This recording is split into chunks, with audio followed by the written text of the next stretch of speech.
Immigrants to Canada, welcome.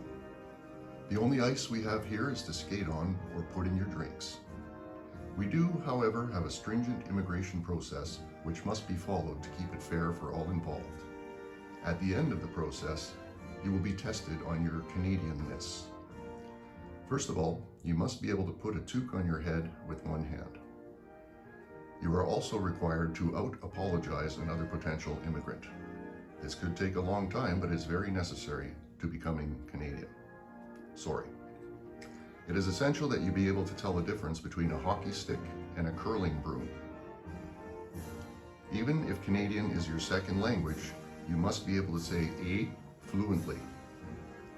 If you don't speak any Canadian, an interpreter will be assigned to you to speak ever louder until you understand what is being said. And when you state a temperature that is below freezing, it must be referred to as minus X degrees, not negative X degrees. Because in Canada, the temperature is a math problem, not a state of mind. An example would be, it's minus 20 plus 1 coat, add 2 gloves equals comfort. You should be able to tell the difference between maple syrup and Canadian beer after having consumed 6 said beer. It is duly noted that ice fishing shacks are not considered year-round homes.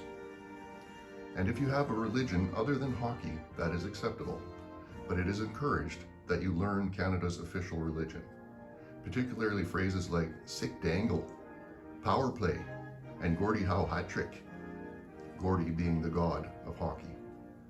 It is encouraged, but not required, that one learns to move comfortably wearing snowshoes or ice skates. Being able to tell the difference between the two is an added bonus. And if you delve into the standard system of measurement, please know that we would rather deal with a decimal point placement instead of fractions that confuse what should be simple. To conclude, enjoy Canada, a country full of immigrants.